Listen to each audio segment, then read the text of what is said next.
The New York City mayoral race is heating up. Incumbent Mayor Eric Adams is now running as an independent after skipping the June primary. Democratic socialist Zohran Mamdani clinching the Democratic nomination, beating former Governor Andrew Cuomo, who remains in the race as an independent. Israeli Prime Minister Benjamin Netanyahu brushing off concerns about Mumdani after the candidate pledged to arrest him if he visits the Big Apple. Watch. Question to the Prime Minister. The likely next mayor of New York City, Zohran Mamdani, a Democratic socialist, and a vocal critic of Israel and of yourself, and has said he would arrest you if you came to New York City if he was mayor. Is that something you take seriously, or are you concerned about that? Do you have a response to that? No, I'm not concerned about that. I'll get him out. Look, there's enough craziness in the world, but I guess it never ends. I mean, you have this is folly. And it's it's silly in many ways because it's just not serious. You know that? He's going to be very fine, and who knows? We don't know who the mayor's going to be yet. But this is a communist. He's not a socialist. He's a communist, and he's said some really bad things about Jewish people. I think he's going through a little bit of a honeymoon right now, but he might make it. But you know, it all comes through the White House. He needs the money through the White House. He needs a lot. He's going to behave. He'll behave.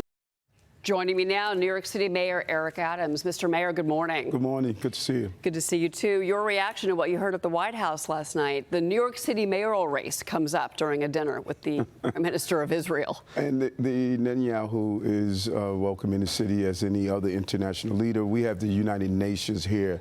And when you send a message like that as a primary winner, you're sending a message to the international community. So this is an important city, and we need to be focusing on how do we govern this city. And that's what we're going to do. And that's what you've been doing as mayor. You know, you have traveled to Israel, and you've had and maintained strong ties with the Jewish community in the New York City area. Were you surprised by some in the Jewish community who actually voted for Zohran Mamdani when he's someone who refuses to not, globalize the Intifada? He won't go against that. He's been asked repeatedly. Well, no, and even during the debate, he never really answered the question. Not only did I travel to Israel, one of my first visits out of the country was to the Dominican Republic. I've been to South Central America. I went to the Darien Gap to look at the issues around the migration asylum seekers. That's the role of the mayor. This is an international city, and you must be able to maintain relationship with the international community. And not only what his unwillingness to deal with global intifada, but his unwillingness to apologize for mocking Hanukkah, just the unwillingness of just saying I'm wrong. You know, I tell New Yorkers all the time, you know, these last 15 months there were things that I could have done better, and I apologize to the city, never broke any laws, but you know, you should be willing to say, hey, I could have done something better, and there's nothing wrong with that. I think what's important is to maintain the direction of the city. Our economy has been the strongest that it has ever been. The decrease in crime you're watching in the city, not defunding police, not opening Rikers Island. When you watch Broadway had the greatest 12 months in the history of the city. These are the important things of making sure the city is safe, the economy is there, and deal with the real affordability issue. Well, you know, Maria actually sat down with President Trump, and she asked him about Zohran Mamdani and the fact that he's a socialist. I want you to listen to what President Trump told Maria when it comes to Zohran Mamdani. Watch this. Do we have that? What did you make of the New York Democrat primary? Mamdani. He's a communist. I think it's very bad for New York. I don't know that he's going to get in. It's inconceivable that but he's a communist, and he's a pure communist. Let's say this. If he does get in, I'm going to be president, and he's going to have to do the right thing. Well, he said he's going to fight ICE. He's not going to allow ICE to... He'll be very unsuccessful. And he said if Benjamin Netanyahu comes to New York, he's going to have him arrested. So whoever's mayor of New York is going to have to behave themselves, or the federal government is coming down very tough on them financially. And President Trump has actually praised the work that you have done here in New York City. Your response to that? And what is important is working with the chief executive of this country. The president is the president, just as I did with former President Biden. Met with him several times, brought him here to deal with the law enforcement issues that we have. And the goal is not warring with the president, but working with the president.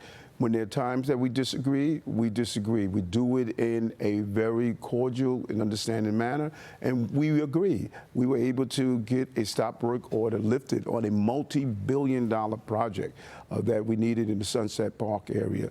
That is the relationship you have with the President of the United States. Respect the office.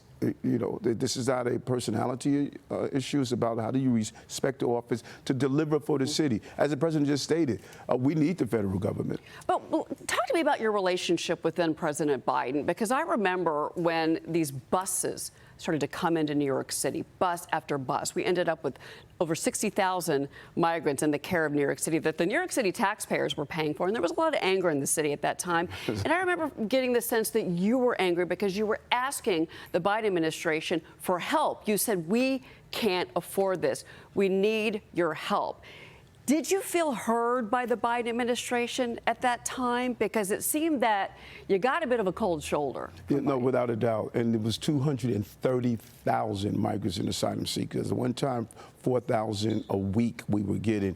And this was after 10 trips to Washington. So when people say you criticize the White House, I criticized the White House after 10 trips and sitting down with the president and stating that this was costing us 7.7. At that time, it was probably about $6 billion. There was a great deal of frustration and unwillingness to understand the urgency at the border. And now that you see that the border is secure, when we're getting less than 100 a week coming into our city area. And so there was a great deal of frustration of not willing to listen and diagnose the problem. Not only in New York, Chicago, Los Angeles, Houston, Denver, we were crippling in our cities in the process. You know, Congresswoman Nicole Malliotakis, good friend of our program, she has said, here's what it's going to take to defeat Mumdani. Common sense, Democrats, independents, Republicans, conservatives have to stick together to stop this person who could be so destructive to the city of New York. And you now have the New York real estate community, developers in this city that are coming out and publicly supporting you and backing you because they are afraid of what a Mayor Mumdani could do to Manhattan that has just begun to recover from the scourges of the pandemic under Bill de Blasio. Well said. January 2nd, 2022, when I came into office, we saw our entire tourism industry was decimated, our hotel industry. We saw boarded up retail shops. And now you see the liveliness of the city back. Our economy is the strongest it has ever been. Our Broadway industry with the number of shows, the greatest 12 months in the recorded history, the decrease in crime. We don't need to move in the wrong direction. And when you talk about developers, we're not only talking about the large developers with thousands of units, we talk about the small property owners, 14-unit buildings who everything is tied into the economy. We're supporting our small property owners. We're encouraging more building in the city because we had a housing crisis, and we knew we had to develop more housing in the process. And listen, this city must be a city where you welcome the person who drives the limousine and the person who sits in the back of the limousine. Yeah. When you say you don't want any billionaires in the city, you really don't understand the economics of the city and the ecosystem of the city when it comes down to economics. Billionaires put teachers in our classroom, police officers on our streets, help us pave our roads. We need that combination, and everyone should be treated with the dignity they deserve. Well, and even Governor Kathy Hochul, when asked about Mumdani's push for raising taxes, she says, no, I don't want to drive more money out of New York City. Right. I want to ask you this. There are some, obviously, you've got Andrew Cuomo. You've said that he called you and asked you to drop out. Right. And your response was, again? If I were to use that term on the air, they'd probably censor us. But the bottom line is, I'm the city mayor. And He set up this scenario. He knew what he was doing. He knew Mumdani was going to be on the ballot no matter what, on the working family lines. He knew I was going to be on the ballot. So why would he put himself on the ballot after the election? He should have won the primary. You don't spend $25 million, a 32-point poll lead, and feel you're not going to go out and campaign. That was wrong to do. He had his opportunity. Give me an opportunity. I'm going to win this race, and I'm going to continue the city moves forward. And for one reason only, I love New York. Yeah, many of us do. I, as a New Yorker, love this city as well. You know, there are some that have said that maybe President Trump should offer you a job so that you would step out of the race in New York, clear the way for someone that's not Zohran Mamdani. Would you ever consider something like that? Well, I have a job, the greatest job on the globe, the mayor of the city of New York. And when you think about it, I'm the only one that's running that has won being mayor. No one else has. Andrew ran in the primary. He lost by 12 points. Polls were showing that he was up, when in reality, he underestimated the unregistered voter. We're going to register 1 million new voters. We're going to allow the 91% of New Yorkers to come out and voice what they want our city to look like. Only 9% voted in the primary. 91% have yet to communicate. So the question becomes, do we want to defund our police or support our police?